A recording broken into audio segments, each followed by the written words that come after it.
Mga S-Friend, welcome sa isa na naman pong episode ng ating Sementeryo serye dito syempre sa Urbex PH Placado TV YouTube channel. Si Rico Loco po ay nandirito ngayon sa Labrador, Pangasinan para atin pong tuklasin o kaya hanapin yung mga traces ng pagiging luma nito pong sementeryong atin pong pinuntahan ngayon as suggested and recommended ng ilan sa ating mga followers mula po sa ating Facebook page with the same name sa ating YouTube channel. So puntahan na po natin at sana'y panoorin ninyo hanggang sa pinakadulo ng episode na ito.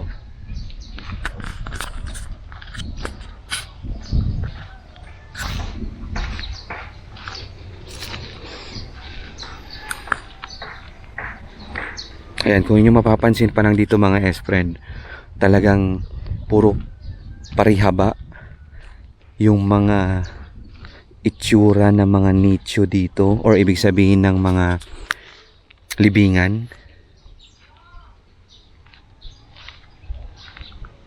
Yung iba maliliit.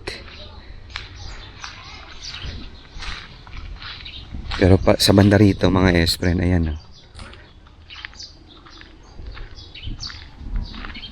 Sabihin natin ito yung mga pinakauna talaga na mga libingan dito. Tapos yung mga nasa gilid, ayan mga ano na to. Mga bago na.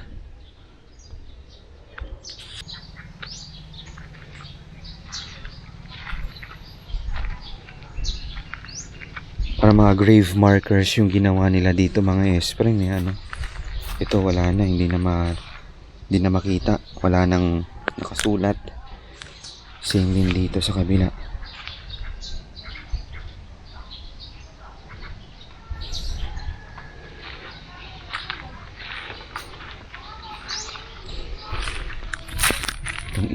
Ito yung isa sa mga maliliit na puntod na nakita natin dito.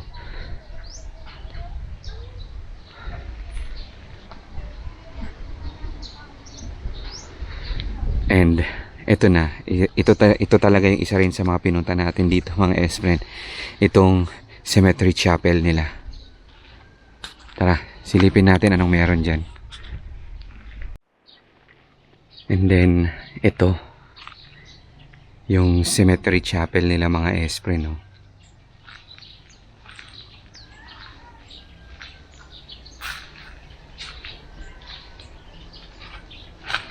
Ay, bitak na nga lang siya. Pero ang ganda ng door niya, ano? Yung entrance niya.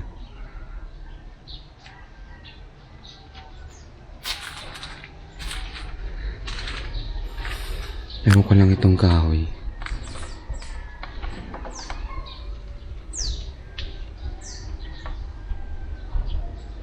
Parang ito rin, original pa rin, no? Although, sa banda rito wala na. Sayang, kainanay na.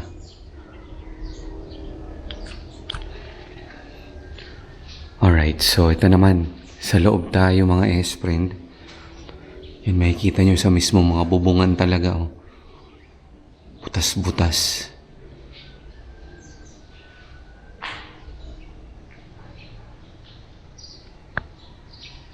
Pero, yan. Meron ng mga nakalibing dito. Yan, mga bago.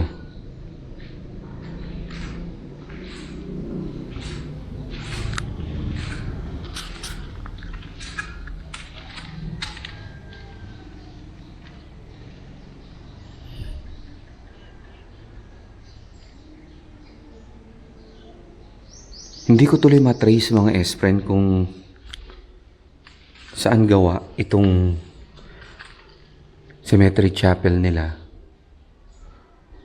Kung may bricks ba dito or talagang katulad din ng perimeter fence na puro bato-bato.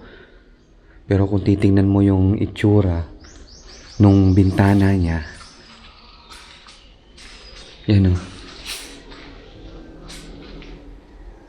Hindi nalalayo dun sa mga pangkaraniwang disenyo ng mga Spanish colonial period na mga cemetery chapel na talagang yung bintana. Kahit yung mga ibang mga bahay, di ba, na ginawa sa panahon ng mga Espanyol, yung mga ganito, parang papasok.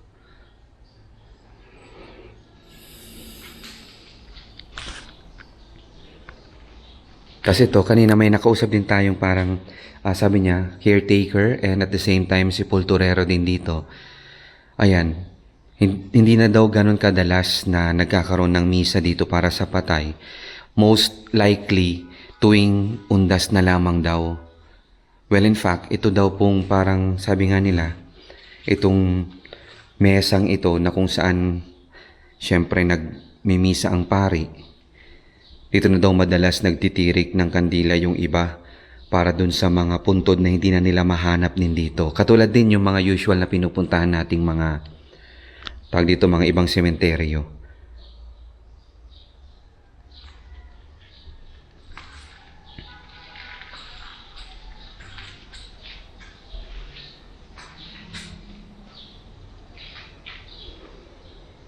Ito mga nicho na rin nata to.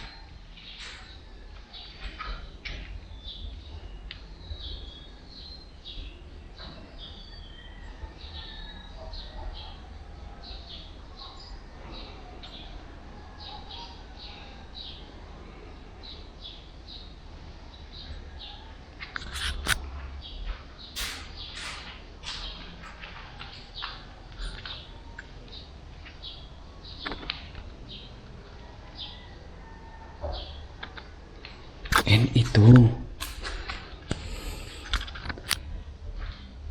So bakit parang nakapintura lang siya dito. And then ito mga friend, oh. May nakalibing ayan yung lapida niya. Yan, may recuerdo de tu esposo.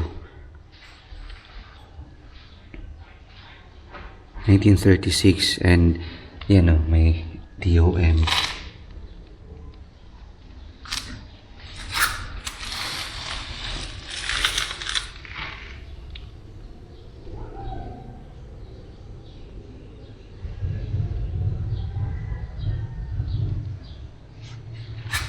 Pagdating naman dito mga friend, may kita mo talaga sa mga lumang libingan at mga lapida, bukod sa merong mga ganito, ayan yung may mga disenyo katulad niyan, no? Diba? So 1924 and 1933. Then ito rin.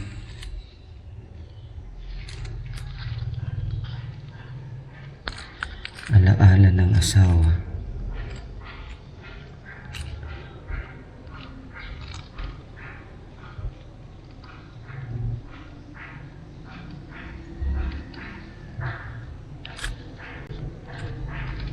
So sila lang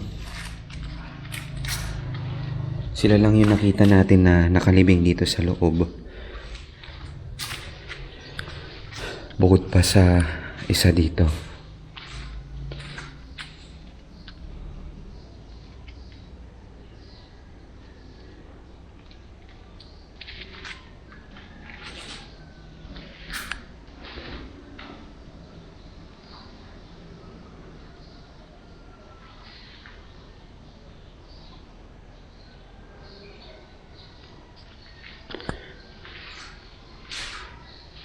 So ngayon, mabuti na lang may mga efforts at kahit papaano, ayan, nalagyan ng bubong. I don't know kung kailan nila nilagyan yan. Wala tayong first-hand info na na-research patungkol dyan. Pero kaya sa palagay ko talaga itong mga kahoy na ito, yan, isa yan sa mga pinaka-original. Katulad din kung kailan kinonstruct ito pong lugar na to. Kaya lang makikita mo sa banda dyan. Ayan, pasira na rin,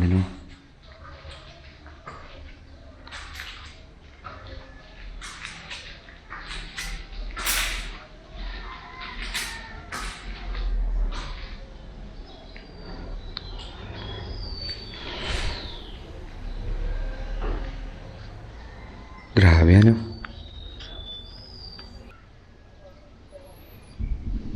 So ito yung kabuuan mga friend nung talagang sementeryo dito sa Labrador. And pagdating dito mga friend sa gawing ito, makikita pa natin actually yung ayun, yung fence doon, diba? Ayun siya. Yan, buo pa sa bandang yan. And then ito, yung gilid na ng cemetery chapel. So sa bahaging ito mga espren, ito nyo po makikita yung perimeter fence nitong luma o isa sa mga lumang sementeryo.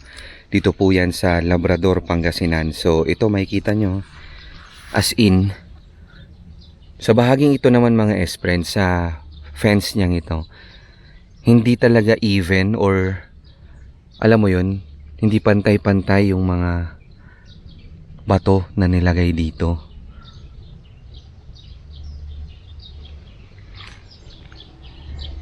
Pero ayan no, kung titingnan parang ano din ano, parang sinubukan talaga nila na ihugis para lang mabuo yung pinaka fence niya.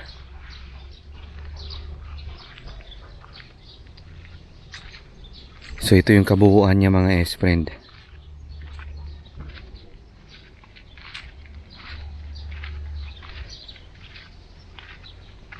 Yan o, kaya lang wasak-wasak na yung iba. Dahil ito na nga't meron na ring mga nicho dito.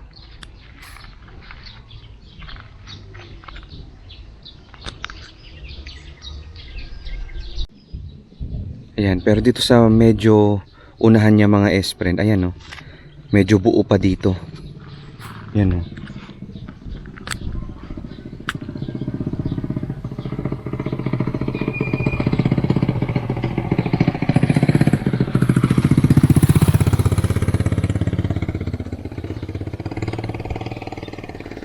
Tapos ito pa,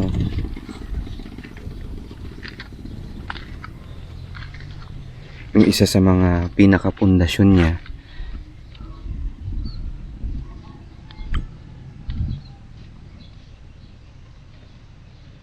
Pero kung titingnan mo talaga yung mga uri o klase ng bato na ginamit dito, ano, parang galing sa bundok eh, no?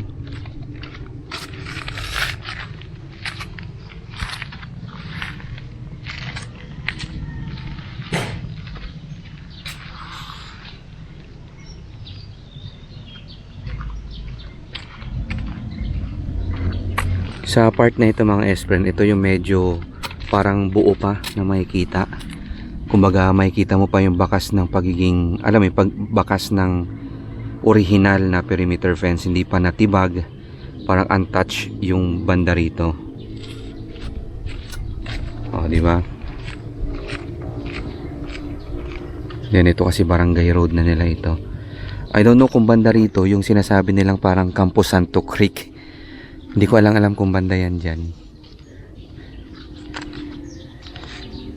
Ayan siya, yung kabuuan, no.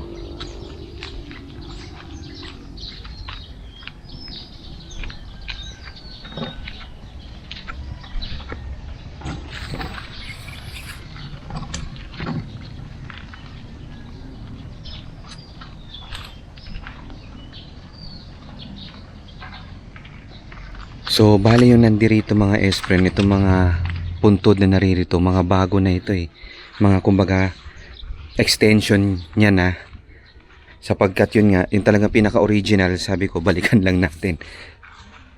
Ito talaga, hanggang dito lang ang hangganan. Yan. So ito mga bago na ito.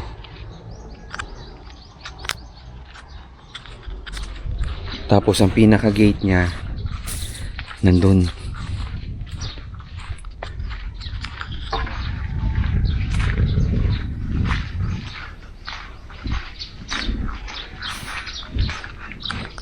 Lo.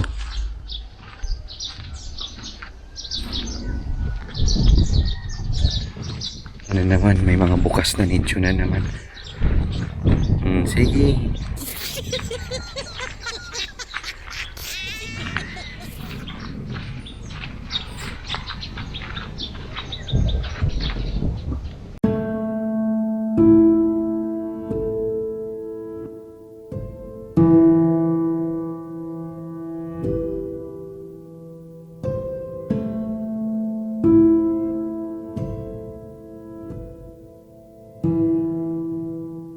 Sa pagsasaliksik ng Team Urbex PH, aming napag-alaman na si Padre Rufino Irazabal ang nanguna at nangasiwa sa pagpapatayo ng sementeryong ito na base sa mga tala ay inumpisahang gawin bago pumutok ang Philippine Revolution noong 1896 na kung saan hindi na umano nalagyan ng bubungan dahil sa napipintong tensyon. Bagamat ito lamang ang katangi-tanging record na maiuugnay sa century-old cemetery na ito. Ang quadrangular perimeter fence nito na kilala rin sa tawag na mamposteria ang siyang magpapatunay sa siglong katatagan nito.